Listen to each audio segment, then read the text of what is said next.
Sometimes icons have to go away and be reborn in order for the world to learn to appreciate them again. It's been around 25 years since Ford offered a Bronco, and now it's back. This is it. And believe it or not, this is too.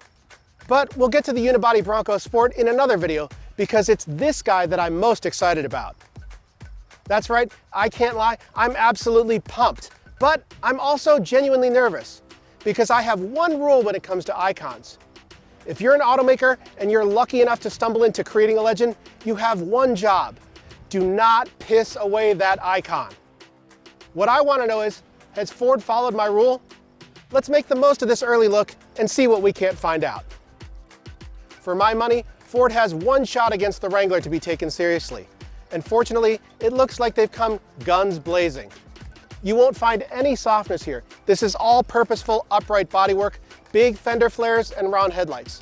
I particularly like the way the Bronco script and trim bisect the daytime running lamps.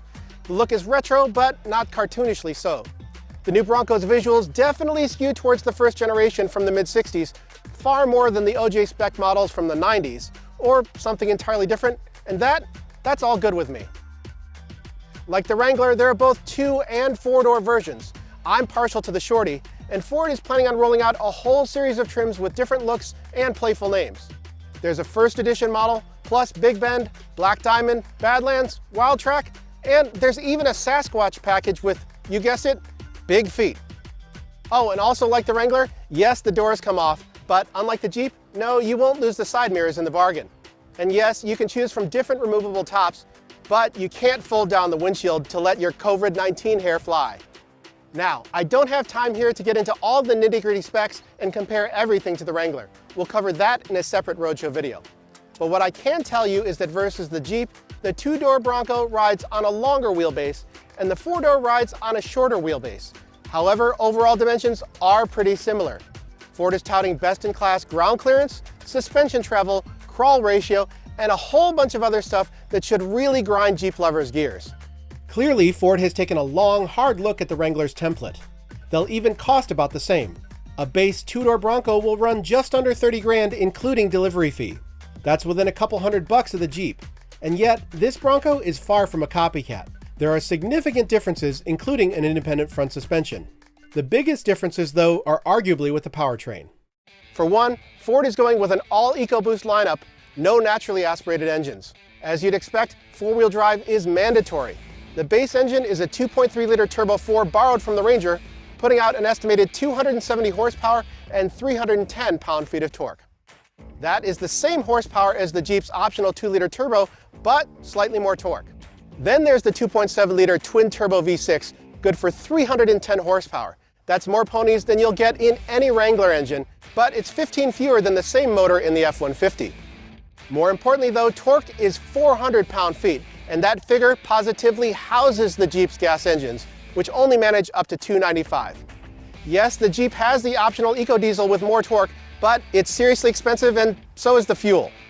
We'll have to wait and see if the Blue Oval comes through with a Power Stroke offering, let alone a hybrid option with or without a plug.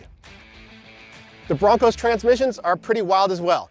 You can get a 7-speed manual on the 2.3T, and what's unique is that it's a 6-speed box with a dedicated crawler gear. The latter is available with a 95-to-1 crawl ratio, which sounds insane. It wouldn't surprise me if that's low enough that you can get out of the truck and walk alongside it as it climbs over everything. Ghost ride the Rubicon, anyone? Most buyers will probably opt for the 10-speed automatic. However, those extra ratios over the Jeep's 8-speed unit mean that overall efficiency will hopefully be at least comparable, even with the Bronco's larger available 35-inch tires.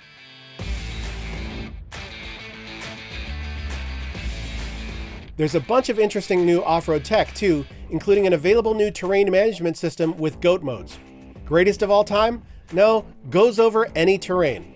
There's also trail control, which is like a low-speed cruise control for the rough stuff. Plus, there's trail turn assist, which uses brake-based torque vectoring on the rear axle to enable tighter turns off-road. Finally, there's trail one-pedal control, which does away with left-foot braking when you're goosing the vehicle over steep objects and trying not to backslide. All right, that's it. I'm ready to hop in and get this thing muddy. Toss me the keys, guys. Guys?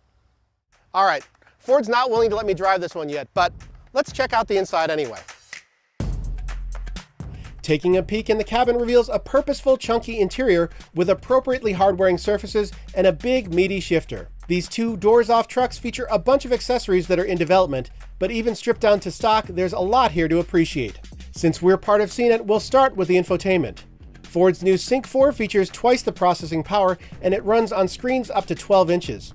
The latter gets you over-the-air updates for the whole vehicle, plus wireless Apple CarPlay and Android Auto. Another novel feature, trail mapping, which allows you to plan, record, and share your off-road excursions via smartphone app, and you can project those off-road trail maps onto the screen. There's a lot of other smart cabin touches too, including unboltable, customizable grab handles on both the dashboard end caps and the transmission tunnel. Plus, there's a unique dash top bring-your-own-device mounting system that gives you a convenient place to mount everything from your phones to your GoPros and off-road GPS handheld. There's even a 12-volt outlet up there. And there's rubberized flooring with removable drains so you can hose out the whole works. While you can get leather or cloth, Ford will also sell you this marine-grade vinyl fabric that's both mold and water resistant. One other nifty thing, you can get the traditional side-hinged rear door, but there's also a drawer-style slide-out tailgate to sit on or organize your gear. When everything is buttoned up, I'll be curious to see and hear if it's as loud as a Jeep, especially with those big old Sasquatch feet. But right now, I'm pretty psyched about what I see. So that is our first look at the 2021 Ford Bronco. But even before we get the chance to drive it, we know that there's still a ton more to talk about, from a full deep dive into the specs to the hundreds of new accessories that Ford is promising. Oh, and there's even plans for 4 new dirt-focused driving schools called Off-Rodeo. Yeah, I don't know why they called it that either. But I'm still excited because upon first look at this new Bronco, it's apparent that Ford has not pissed away their icon. However, they may have pissed off a few Jeep fans. Now, before you leave a comment or check out this video on the smaller Bronco Sport, do me a solid. If you liked this video, please let us know with a thumbs up and consider subscribing to The Roadshow channel. Heck, you might even want to ding the bell to have the latest from Emmy Hall, Tim Stevens, and me plumbed right into your inbox.